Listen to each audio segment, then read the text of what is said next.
नमस्कार, आप देख रहे हैं एबीसी इंडिया। मैं अमित भोबिया।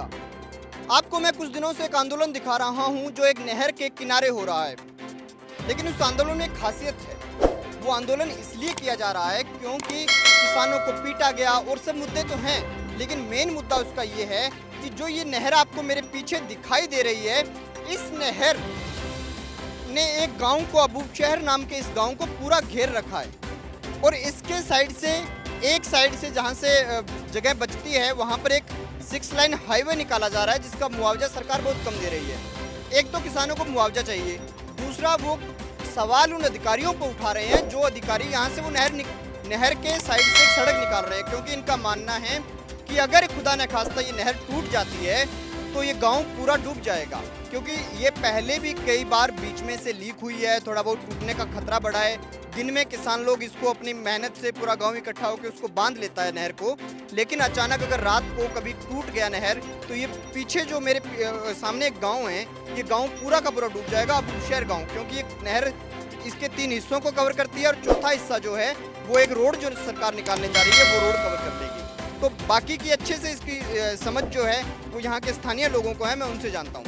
जी साहब, आप बताइए। ये जो नहर है जी, इंदिरा गांधी नहर, ये एशिया महाद्वीप की सबसे लंबी नहर है, जो राजस्थान जैसे मरु प्रदेश को लोगों की प्यास बुझाती है और उनका कृषि के लिए पानी देती है।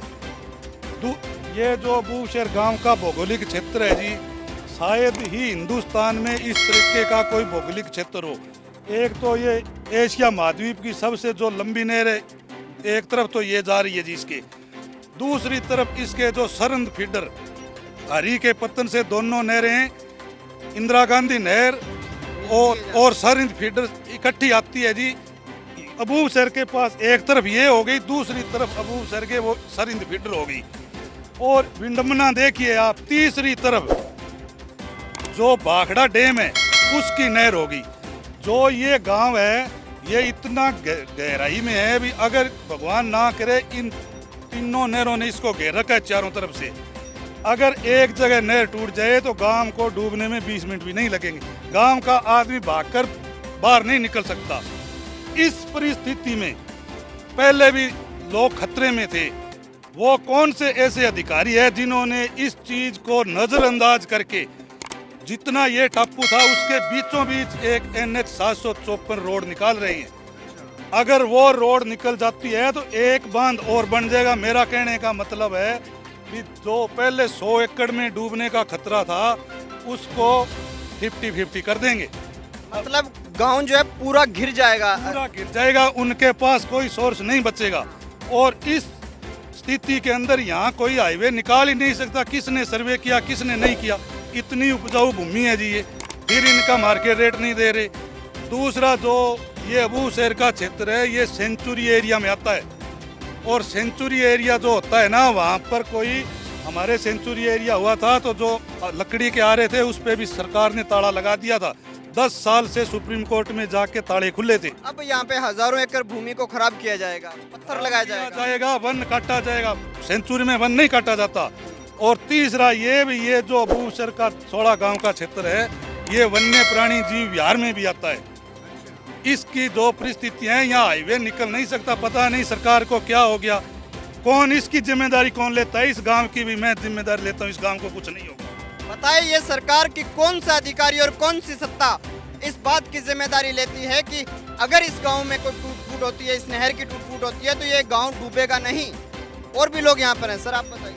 हाँ जी, पिछले साल ये इसमें ब्रीच आ गया था नहर में, मतलब टूटा था, ये नहर टूट गया था, थोड़ा सा इसमें लीकेज हो गई थी, लेकिन वो दिन में हुआ था तो वो नज़र में आ गई चीज़, और उसको फिर गांव वालों के सहयोग से उसको पाट लिया गया। लेकिन अगर यही चीज़ रात को हो जाती तो ये गांव ख़त्म था बिल्कुल 20 मिनट के अंदर अंदर। कितनी आबादी रहती है? 10,000 के आसपास। 10,000 की आबादी वाला ये गांव कभी भी डूब सकता है, ये अंदेशा पहले से था। हमेशा से इन लोगों को डर रहता है, लेकिन उसके बाद भी सरकार ने इनको बचाने का कोई प्रयास नहीं ढूंढा। सरकार ने एक नई सड़क निकालकर उस गांव को डब्बी बंद कर दिया, यानी चारों तरफ उसके एक साइड सड़क हो गया, 3 साइड नहर हो गया। तो वो गांव के लोग जो हैं इस बात को लेकर काफ़ी डरे हुए हैं और काफ़ी यहाँ पर डर का माहौल रहता है। सरकार को इस पर अपना ध्यान देना चाहिए और अगर जरूरी नहीं है तो इस सड़क को कहीं और से भी निकाला जा सकता है। पहले जहाँ सड़कें चल रही हैं उन्हीं को चौड़ा किया जा सकता है, लेकिन सरकार को इस गांव के ऊपर नज़र बना के रखना चाहिए, लोगों की आवाज़ उठानी चाहिए। ये 7-8 दिन से ऐसे ही नहीं बैठे, पढ़े लिखे लोग हैं, ये अपने खेतों में काम करने वाले लोग हैं, युवा लोग हैं, ये घर संभालते हैं, शाम को पशुओं का चारा लाते हैं, सब काम करते हैं, सुबह दूध निकाल कर आते हैं पशुओं का, लेकिन उसके बाद भी अपना मेन टाइम जो है वो इस आंदोलन को दे रहे हैं। तो सत्ता गूंगी बहरी होकर बैठे ना, कम से कम सुने।